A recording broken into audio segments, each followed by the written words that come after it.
Hi, and welcome back to the Ruby Tuesday. My name is Ruben, and this is my kind of ending talk or spoiler ending. Definitely spoilers for the film Awake, a new Netflix original film. So this is your warning.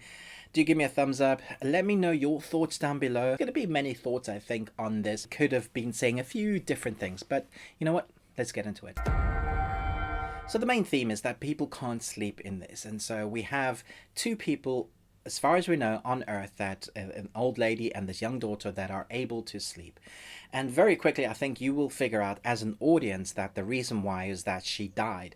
It's quite frustrating that they don't figure this out. Like in all the scientists everywhere, they're trying everything to figure out what it is that what can we do, and no one thought of like restarting a human being, or no one had to. Like I thought in the amount of people that are getting injured, it seems like even if you're being shot, they can't fall asleep.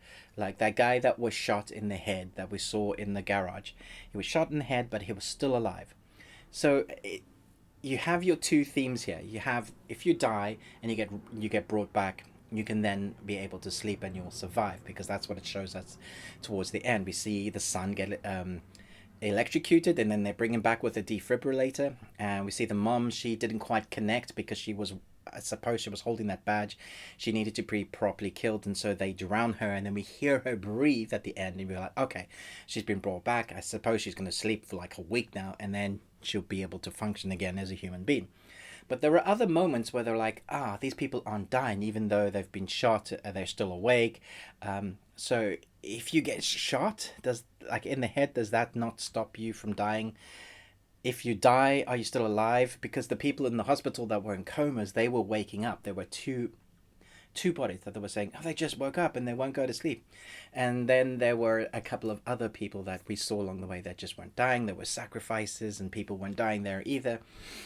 So I don't know whether the film was saying there's only certain ways, and I think that's what they were saying, is that electrocution and drowning. It does seem to be like the water element here. If you drown and you get brought back, you can survive. But the son was electrocuted and he was brought back with a defibrillator. So electricity and water are two ways. If you get killed that way, you may be able to survive. I think that's what the film is saying, but I'm a little bit confused with how it shows us like one guy shot in the head and he's still living. Surely that would kill him. You can't really bring back. So if you die and aren't brought back, then are you still going to live until the world is reset? Are we gonna have a few billion zombies by the time we figure out, like real proper people zombies? It does feel like that. Although everybody that was shot seems to have died. So I just let me know in the comments what you think.